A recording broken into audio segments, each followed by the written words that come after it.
Conexão Alagoinhas, trazendo de novo o tema saúde mental vinculado à nova norma que começou a ser aplicada no mercado no dia 26 de maio, a NR1, que hoje todo mundo já está falando, todo mundo conhece, todo mundo quer saber.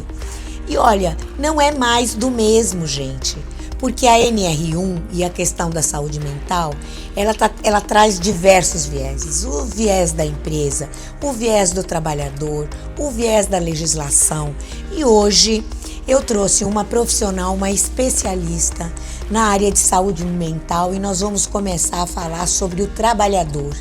Lembrem-se que na semana passada nós trouxemos uma outra especialista que abordou mais especificamente a questão das empresas. Stelly, muito obrigada por você ter aceito o nosso convite. Esteja à vontade para se apresentar e dizer para nós como está a saúde do trabalhador hoje. Oi, boa tarde, Selma. Eu que fico extremamente feliz pelo convite novamente, hoje como Oriente, a empresa, e não Stelly, profissional de serviço público, mas a gente veio hoje aqui para falar um pouco mais sobre essa questão de saúde mental relacionada ao ambiente de trabalho.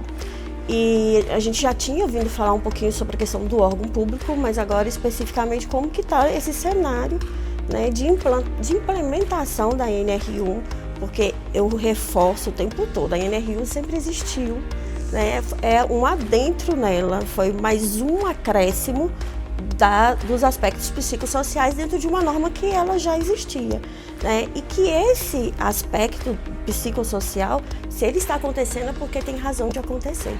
Não é porque, eu sempre falo assim, não é que os gestores são bonzinhos, não. A gente tem dados muito significativos e preocupantes em relação à saúde mental do trabalhador. Inclusive, você estava comentando aqui antes que o ano passado nós somamos 570 mil afastamentos. Nós tivemos, pelos dados oficiais da própria Previdência Social, nós tivemos mais de 570 mil trabalhadores afastados das suas atividades laborativas relacionadas ao trabalho. E aí a gente está falando só de trabalhadores, a gente está falando do contexto geral de saúde mental, não. Nós estamos falando especificamente de pessoas que se afastaram do trabalho por estresse crônico, por ansiedade, por depressão, por burnout, por assédio moral, questões que aconteceram dentro desse ambiente de trabalho e que para a gente é assustador, porque nós também sabemos que dentro desse número a gente ainda tem a questão das subnotificações. Tem muitas pessoas que a gente sabe, dentro de todos os relatos, que às vezes pedem demissão porque eles já não suportam mais aquela situação e não vão procurar os seus direitos, não afastam para ir por INSS, às vezes ficam aí sem condições de trabalho, passando por inúmeras privações mesmo, sem nem convivendo, com o problema. E sem nem condições de fazer um tratamento digno, porque eles não enfrentaram a situação no primeiro aspecto de assumir que eles estão doentes emocionalmente. Porque a gente ainda tem um preconceito muito grande nos aspectos psicológicos relacionados a muitos ambientes, principalmente ao trabalho. A gente ainda vê muito dentro da nossa sociedade, a gente precisa quebrar muitos tabus, porque às vezes as pessoas associam, se eu estou com depressão, como se eu não tivesse competência e capacidade de estar desenvolvendo as minhas funções. O fato de eu ter tido um transtorno de ansiedade, isso pudesse me deixar menos competente pela questão do meu sofrimento ser psíquico. Isso não acontece se eu quebrei uma perna, se eu quebrei um braço. As pessoas não questionam o meu comprometimento, o meu saber, o meu conhecimento, mas em relação à saúde mental, infelizmente isso acontece. Então muitos profissionais, às vezes, eles se afastam da atividade laborativa sem nem sequer buscar os seus direitos, sem aparecer o CID lá que é relacionado ao trabalho, e vão por conta própria tentar resolver o problema, ou às vezes nem resolve o problema. Nem resolve, por preconceito, pela questão do medo de ser taxado, exatamente, como uma pessoa. De ser demitido daquela instituição e não ser agregado em outra, porque vai ficar marcado. A gente escuta muito isso. Mas eu vou ficar marcado para o resto da vida que eu tive um problema relacionado à saúde mental. Isso dói, Isso é muito preocupante, porque a pessoa está em sofrimento e ao mesmo tempo ela não consegue se dar a oportunidade sequer de cuidar de si mesma para que ela tenha a condição realmente de resgatar a sua vida e de continuar trabalhando de uma forma digna, né, e respeitosa, porque às vezes, infelizmente, você precisa mesmo de um afastamento para que você consiga se ressignificar. Como única solução, né? Como única solução. Você. Agora me diga uma coisa, nesse ambiente que nós estamos vivendo, nesse caos, né, que a gente está vendo, com os números mostram isso, né? Esse caos dentro do ambiente de trabalho. Quando esse trabalhador ele começa a perceber, ou quando também o empregador tem que observar que está acontecendo alguma coisa, porque não é só o assédio, né? Não. O assédio é mais claro, né? Tanto moral quanto sexual. Mas os outros, né? As outras questões que estão envolvidas no assédio.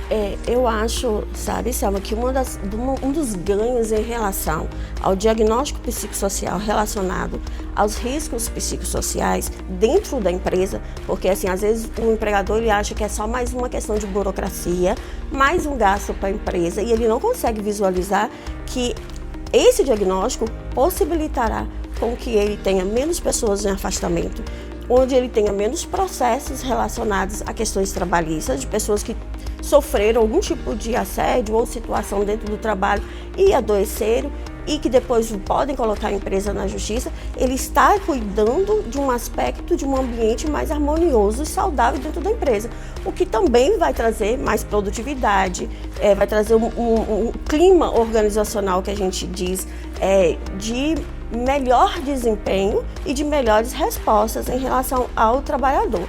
Então, assim, são vários aspectos, né, que a gente tem que observar. E dentro dessa questão das normas, já vem algumas dimensões que elas precisam ser avaliadas, porque, como você bem disse, não é só a questão do assédio, né? E não é só o assédio de forma vertical, mas ele também pode vir de forma horizontal, mas também a sobrecarga de trabalho. A gente percebe que às vezes existem setores onde deveriam ter 3 pessoas e tem uma exercendo a função de 3, né? É o acúmulo de serviço, são metas inatingíveis, porque nós percebemos e sabemos, principalmente alguns segmentos dentro da nossa sociedade empresarial, as metas são absurdas. Então não tem condições daquela pessoa, daquele trabalhador atingir aquela meta se ele não fizer hora extra, se ele não ficar mais ou se ele não levar trabalho para casa. Então isso é sobrecarga de trabalho. Isso aí faz com que a pessoa, em um determinado momento, ela vai dando conta. Chega um momento que ela não consegue mais dar conta, porque ela vai dormir pensando naquilo, ela acorda pensando naquilo. Isso vai interferir no sono, vai interferir na alimentação, vai interferir na dinâmica diária, né, de viver dela. E quanto mais ela se envolve nesse processo de trabalho para atingir determinados padrões exigidos pela empresa, menos ela vai produzir, porque eu acho que é um momento que ela não consegue mesmo produzir. E aí o que a gente sempre percebe? Às vezes o profissional já tem 2, 3 anos, que ele já começou com um transtorno de ansiedade, não contou nada para a empresa, às vezes já está fazendo terapia, já está tomando medicação, não fala nada para a empresa, ou às vezes já começa a sinalizar, dando um atestado, ficando afastado, e aí é um papel fundamental do RH de estar observando isso. Quando a gente tem um contato com a empresa e quando a gente faz algumas palestras, a gente sempre sinaliza, RH, ele vai muito além, o papel do RH, do que apenas essa questão, porque às vezes as pessoas acham que é só questão de folha, férias, né? pagamento, férias, terceiro, é muito mais do que isso, né? Se eu estou recebendo de um determinado setor ou de um determinado profissional muitos atestados, se eu estou percebendo atrasos na entrada do trabalho, algumas coisas que não fazem parte do perfil daquele profissional, porque a gente conhece o perfil do profissional que nós temos, é um momento para a gente já ficar atento. O que está acontecendo? Fulano nunca foi assim, o perfil dele não é esse, já está dando atestado, observar qual é o CID do atestado, e a gente precisa pensar, né? Porque às vezes a gente tem muito essa postura do descartável. Não está legal, adoeceu, vou colocar na rua e coloco outro no lugar, né? A gente vem de uma cultura, às vezes, pensando muito nisso, mas até isso, essa rotatividade é prejudicial para uma empresa, e muito prejudicial, porque a partir do momento que eu absorvo um profissional, eu capacito aquela pessoa ou dou condições dela crescer dentro de uma empresa.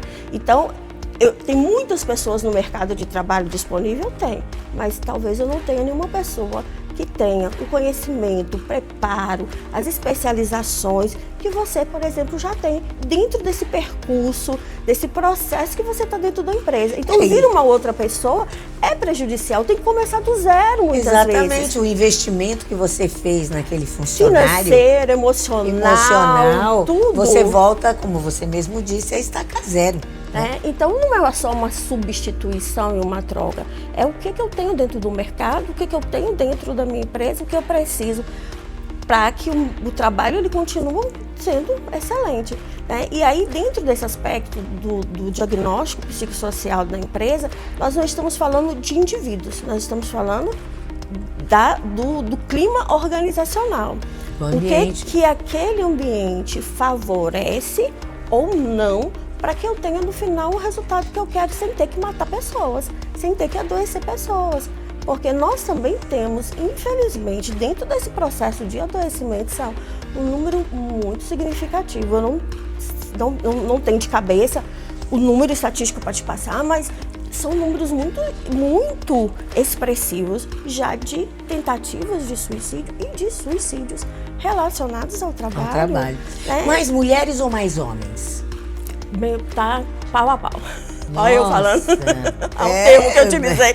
Mas é a linguagem que é coloquial, né, gente? Aquela linguagem que a gente precisa ter. A gente percebe que somos métodos diferentes, né? Os homens ainda continuam tendo métodos muito mais agressivos, né, nas suas tentativas de suicídio, e as mulheres outros métodos, né? Mas é muito preocupante, porque assim, o trabalho é algo que a gente cresce aprendendo isso, né? O trabalho dignifica o homem, o trabalho ele é uma fonte extremamente importante, né? Porque é dali que vem o sustento para minha família, é dali que vem a realização de muitos sonhos, né? Então, assim, todo mundo faz uma projeção de trabalho. Eu não fiz psicologia à toa, né? Eu tenho uma identificação com a minha profissão, eu amo o que eu faço, mas eu também preciso, através desse amor que eu tenho para a minha profissão, suprir as minhas necessidades, né? Eu não ganhei na Mega Sena ainda para trabalhar só voluntariamente.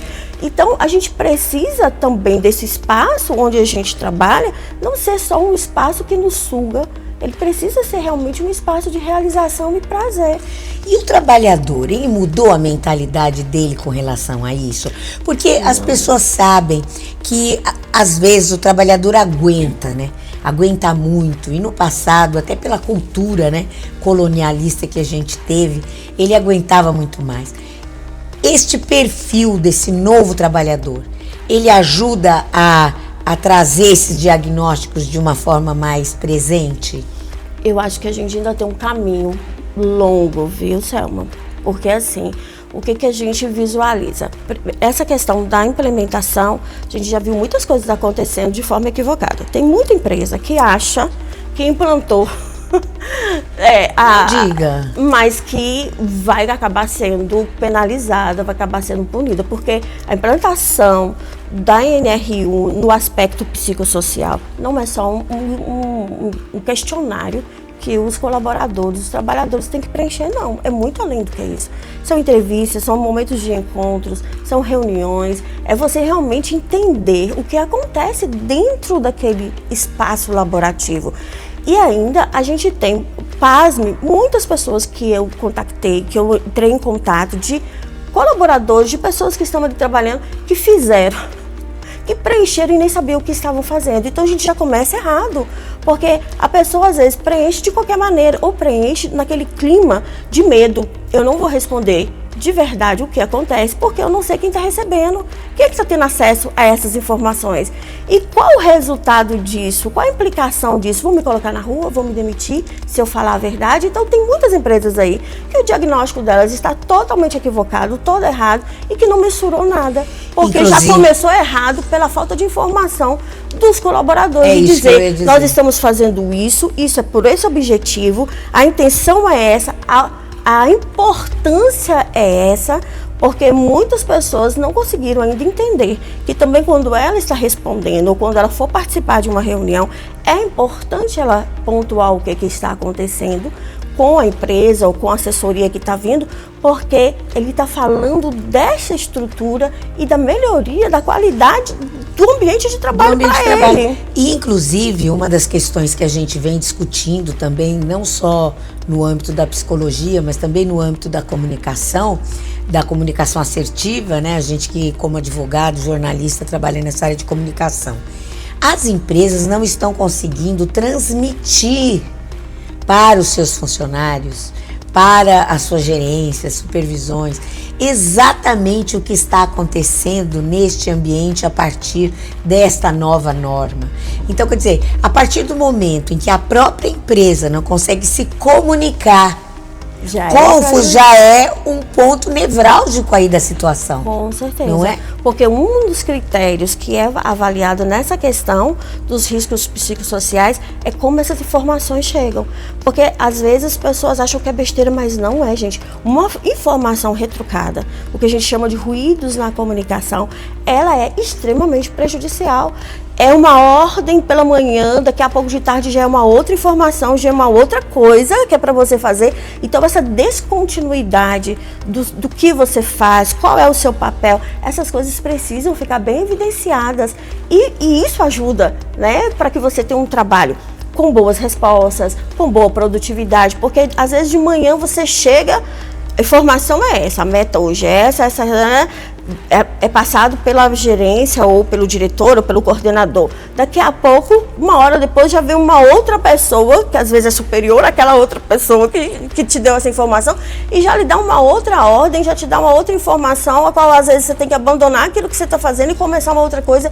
Isso é totalmente desorientador dentro de uma empresa, principalmente naquelas que você precisa de mostrar produtividade e que depois no final do dia você é cobrado, porque você recebe várias informações e ordens durante um dia sobre o mesmo procedimento. Então, às vezes, são coisas muito simples que a empresa precisa se reorganizar e que já muda muito dentro do aspecto, né? Você falou muito bem sobre essa questão hoje da linguagem, da comunicação, né, não violenta. Nós também viemos de uma cultura onde manda quem pode, obedece quem tem juízo. Exatamente. Né? Então, eu sou funcionário, e eu sou proprietário, eu estou num cargo de direção, de liderança, de gerência, então eu falo o que eu quero, da forma que eu quero, com tom ameaçador. Isso não cabe mais. Isso não cabe mais dentro das nossas organizações.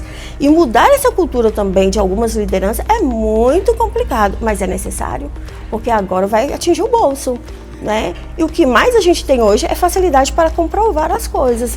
Não, e também se a gente pensar, como você falou anteriormente, não é só o assédio vertical, é também o horizontal. São trabalhadores, né, supervisores, coordenadores, adotando, né, até a fala do diretor, do dono.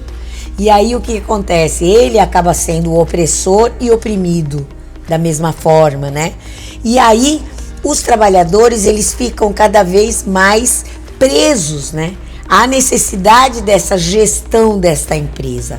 Agora eu pergunto, você me disse que estamos longe ainda dos trabalhadores terem essa conscientização maior, esse approach aí de poder fazer alguma coisa. Mas há relatos de trabalhadores que já vão buscar a gerência apontando que há problemas nos seus setores? Já tem relatos. Uma coisa importante, Selma, que eu acho que a gente precisa relatar, é que essa dificuldade não tem a ver com posição, conhecimento e intelecto. Porque às vezes as pessoas acreditam também que determinadas funções, as pessoas elas são mais submissas, digamos assim, né, a uma ordem, a uma forma meio agressiva de condução, digamos, do trabalho. Mas isso não acontece só, por exemplo, quando a gente fala das pessoas que exercem uma função mais humilde, digamos assim. É todas. Tem ambientes de trabalho que é o que a gente chama de uma estrutura organizacional que já é uma estrutura doentia.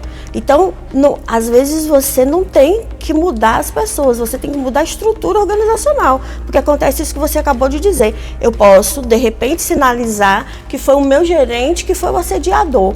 troca o gerente, coloca o outro, mas a estrutura da organização faz com que a outra pessoa que chega tenha a mesma postura, porque é essa repetição daquilo que um cobra, que leva como padrão e a forma de ser é essa, e vai reproduzindo também na maneira como ele lida com as pessoas com as quais ele está coordenando, a qual ele está na liderança. O mesmo perfil de assédio, o mesmo perfil de punição, de ameaças, né? Porque se vocês não produzirem, se vocês não fizerem, tem um monte de gente que pode vir para o lugar de vocês. E aí são várias coisinhas que vão acontecendo e que vai deixando a pessoa, aquela pessoa que às vezes é extremamente inteligente, que é especializado, que às vezes tem mestrado e doutorado, mas mesmo assim elas se colocam nesse lugar de sofrimento e de submissão, porque eles também não querem sair daquele espaço, não querem sair daquela função, porque apesar de sofrer, a gente também não pode desconsiderar que existem empresas que pagam muito bem, mesmo através de um sofrimento muito grande. Sim. E onde ele vai encontrar outro lugar que dê o mesmo padrão de vida para ele e para a família, dentro de tudo que ele estruturou a família? Então, sair dali também é repensar e reorganizar um padrão de família, um padrão de vida, e que às vezes ele perde muito, porque ele não vai ter uma recolocação no mercado de trabalho talvez tão bom, e a empresa às vezes sabe disso, e aí quando sabe disso, aí suga mais ainda. Então, a gente vê relatos de pessoas que estão 5, 6 anos em sofrimento intenso, enorme, e quando resolvem se afastar é porque realmente ela já teve uma crise, e uma crise extremamente forte, às vezes até dentro da própria empresa, e aí realmente foi pronto, agora chegou o meu limite, agora eu não consigo mais, mas que antes o psiquiatra, o psicólogo já havia sinalizado, você deveria se afastar por um mês, você já deveria ter se afastado, e a pessoa vai indo, vai resistindo e chega no limite. Não, e também tem a questão que é assim, a coisa se agravou, né, de uma tal forma, que é a mesma coisa que acontece com todas as leis, né? Quando tudo parece que está perdido, né, você vem com uma lei, com uma norma que tenta regular esse mercado da melhor forma para impedir essa sangria, né? E aí fica a pergunta, só a norma basta? Não, se a gente não tiver mudança em postura, em comportamento, não basta. Por isso, aí uma das coisas que eu acho interessante, bonita, né? Na questão, também tem, né, na NRU em relação aos outros também. Só que aí são coisas físicas, né? Então, por exemplo, o capacete que eu preciso usar, o óculos que eu preciso usar, porque o ambiente que eu trabalho tem esse risco que pode vir alguma coisa no meu olho e eu poder ficar cega, eu poder perder a audição. Então, existe dentro das ações de risco, né, do ambiente de trabalho, alguns EPIs que eu tenho que usar. Então, agora eu também preciso começar a pensar nos meus EPIs relacionados ao ambiente psicossocial, né? Então, assim, foi diagnosticado que lá dentro da minha empresa já é grave a questão de assédio, ou já está grave a questão de muita fofoca, muitos ruídos. Então, eu preciso pensar qual é o plano de ação que eu vou estar executando na minha empresa para que isso seja minimizado ou acabado, né? E aí, dentro da norma, além do diagnóstico, né, daquilo que já aparece, das dimensões daquilo que eu estou avaliando, que já está acontecendo dentro da minha empresa, eu também preciso colocar no meu PGR, no meu programa de gerenciamento de risco, quais são as ações, qual é o plano de ação que eu vou ter dentro do meu ambiente para minimizar e acabar com aquilo que apareceu no meu diagnóstico e reavaliar, né? Existem algumas situações que eu preciso avaliar de 6 em 6 meses, tem outras que é de ano em ano, tem outras que é de 2 em 2 anos. Quando a gente faz esse diagnóstico, a gente já mensura isso, se é algo leve, moderado ou grave. O que eu preciso fazer primeiro? E aí é uma outra coisa que também tem vindo como equívoco muito grande. Não é palestra só, não é só palestra. Se tudo resolvesse com palestras... na conversa, né? Não é. Né? Então, assim, não são só palestras. Às vezes eu preciso realmente de um novo recrutamento. Às vezes eu preciso pensar na mudança de algumas pessoas de setores, porque às vezes a pessoa ela está num setor que não faz parte do perfil dela, e talvez em outro setor as coisas fluam de uma maneira diferenciada. existe a situação também de se dentro desse diagnóstico já apontar algum adoecimento de algum profissional, eu já fazer os encaminhamentos necessários, de repente eu já ter que pensar em um programa mesmo de saúde mental dentro dessa empresa, porque a grande maioria das empresas da gente não tem psicólogo, a gente sabe que a realidade infelizmente é essa. Inclusive na escola, no ambiente escolar, a gente está tem pedindo a lei agora, há tanto tempo, né? Que tenha, né? Isso. Porque precisa. Precisa, mesmo com a lei federal, a lei 13.935, que fala sobre a inserção do profissional de psicologia e o assistente social na escola. A gente está aí na luta para conseguir implantar aqui no município de Alagoinhas, porque não basta ter uma lei municipal, federal. Tem que ter uma lei municipal para colocar dentro do orçamento. Claro. Porque as leis vêm, mas a gente precisa incluir. Vou pagar os profissionais como? Previsão orçamentária. Tem que ter. E para ter previsão orçamentária, tem que ter a lei municipal que garanta esse espaço, que garanta essas funções e que garanta o recurso para pagar esses profissionais. E tem muitas pessoas aí, inclusive empresários, dizendo assim, que a NR1 veio para dar mais poder aos trabalhadores. Como é que você enxerga essa afirmação? Eu vejo que essa afirmação já vem de uma afirmação de empresários que já tem uma dinâmica que precisa ser repensada. Né? Porque, como eu penso que é para dar mais poder, não é para dar mais poder ao trabalhador, é para reorganizar mesmo a dinâmica empresarial.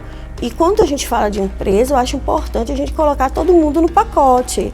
Porque quando a gente fica falando assim de empresa, a gente pensa só nas grandes empresas. É tudo, é escola, é municipal, é privado, né? A gente tem, às vezes, uma grande dificuldade, às vezes, dos órgãos públicos cumprir determinadas normativas. Então, é a gente pensar, você falou agora da escola, quantos professores estão sofrendo dentro do ambiente de trabalho? Aumentando. Né? A gente tem muitos professores saindo extremamente adoecidos. Porque mudou muitas coisas nessa dinâmica da educação. Tem muita coisa que antes pertencia ao ambiente familiar que hoje a escola está tendo que dar conta, né? A própria educação doméstica, que às vezes você enfrenta inúmeros desafios dentro de uma sala de aula. A questão da inclusão dentro da sala de aula. Então, assim, são muitos aspectos, é muito papel para preencher, é muita coisa para fazer. E nós estamos vendo um monte de professor adoecendo e se afastando do ambiente laborativo. Então, a gente também tem que pensar, quando a gente fala em empresa, a gente fala todos os ambientes. Tem pessoas trabalhando, então a gente precisa. Isso é muito importante a gente frisar, porque realmente todo mundo acha que é empresa, organizações, quando na verdade não. Nós temos o caso dos professores, nós temos N casos aí do poder público, inclusive judiciário, legislativo. Tudo isso também está sob, né? Está sob a égide da Segurança NR1. Pública. Segurança Pública. Então, assim, como que tem órgãos do nosso país e tem setores que a gente fica pensando que como que determinadas coisas funcionam, né? Que parece que é algo paralelo. A lei funciona aqui, mas não funciona aqui. Mas é para todo mundo. Pequena, grande, média empresa. Então, não interessa nem o número. Não interessa nem o número. Porque a NR1, ela deixa bem claro, existem algumas empresas, pelo número de profissionais, que eu não tenho algumas obrigatoriedades legais, né? Algumas não precisa ter CIPA, não precisa de ter algumas questões, alguns impostos, mas, por exemplo, em relação à NR1 precisa ter. E em relação aos aspectos psicossociais, precisa ser levantado. Com menos severidade, digamos assim, de algumas coisas que precisam acontecer, mas todas precisam ter esse diagnóstico levantado. Já levantado. E a gente precisa entender isso como um recurso a mais que nós temos, não para dar mais direito ao trabalhador, mas é para potencializar, para que essa minha empresa, principalmente as empresas que são de grande porte, que visam tanto essa questão, né? Não sei quantos dias sem acidente, não sei quantos dias sem afastamento. É para isso, é para que a gente consiga também, dentro do aspecto emocional, psíquico, a gente também poder ter um ambiente onde as pessoas não estejam saindo todo dia adoecidas, onde as pessoas não tenham que ter crise dentro do trabalho e sair de lá direto para uma emergência e depois não ter condições de retorno. E não ter condições de voltar. Exatamente. Agora, já caminhando aqui um pouquinho já mais para o final, eu queria abordar uma questão que hoje é muito atuante e a gente estava comentando antes da gente começar a entrevista. Nós temos hoje um grupo de pessoas, na sua grande maioria mulheres, que sofreram assédio violento no seu ambiente de trabalho, que tiveram que ser mudadas de função, que tiveram que ser demitidas, que saíram, taraná, e que hoje tem páginas na internet, no YouTube, que faz palestra, que fala sobre esta questão da saúde mental, principalmente o burnout e o assédio moral e sexual, que hoje são uma referência da voz de quem sofre. Como é que você vê o crescimento desse mercado? Porque já é um mercado, né, gente? Já é um mercado. Quem acompanha bastante Instagram, Facebook, sabe do que você está falando. Sabe do que eu estou falando, YouTube. A gente está encontrando muitas pessoas. O que você acha disso? Assim, tem um lado que eu acho interessante, que é o fato, primeiro, das pessoas perceberem que pode acontecer com qualquer um.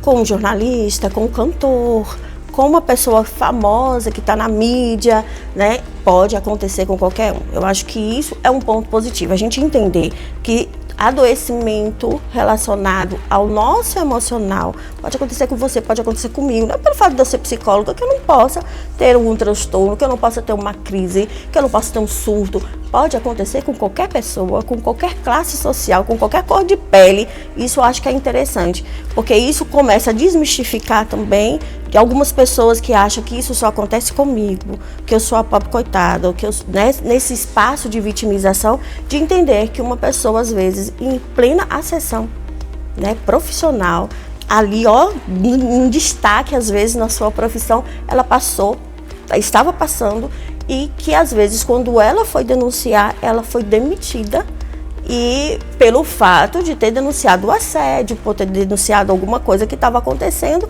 com ela, ou por ela ter adoecido, como alguns casos que a gente percebe aí. E aí essa pessoa acaba virando referência. Esse lado é interessante. Aí mas eu sou uma pessoa muito crítica. Muito. E aí eu fico pensando também, o que a gente tem feito disso, né? É interessante eu ser referência, é interessante eu mostrar para as pessoas que ela precisa lutar pelos direitos dela, que ela não deve permitir que determinadas coisas aconteçam, perpetue e continue acontecendo dentro desse espaço de trabalho.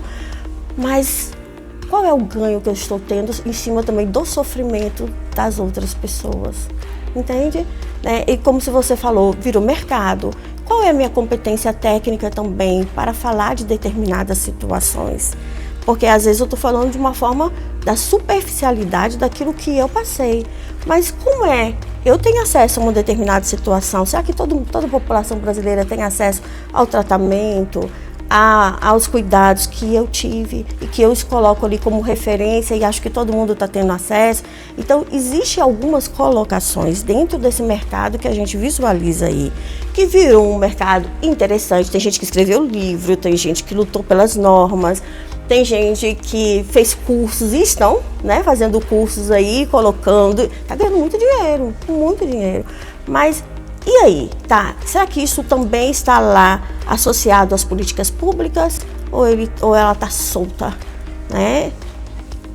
Ou é algo que é muito particular? Exato, tá visando nesse momento de sofrimento um crescimento meu, uma fonte de eu conseguir ganhar muito dinheiro, mas será que aquilo que aconteceu comigo, eu estou associando com as políticas públicas já existentes? Será que eu sei até orientar as pessoas que irão me procurar ou que vão lá numa mensagem privada e mandar algo para mim? Quais são os órgãos que ela pode procurar? O que ela deve fazer? Como que ela busca legalmente? Porque eu tive dinheiro para pagar advogado. Será que você tem dinheiro para pagar o advogado? Como que é essas outras questões? Porque às vezes também dentro dessa suscitação, né, de que vão todo mundo brigar, eu posso mexer com pessoas, mas eu não dou o suporte necessário para que ela faça os mesmos movimentos que eu fiz.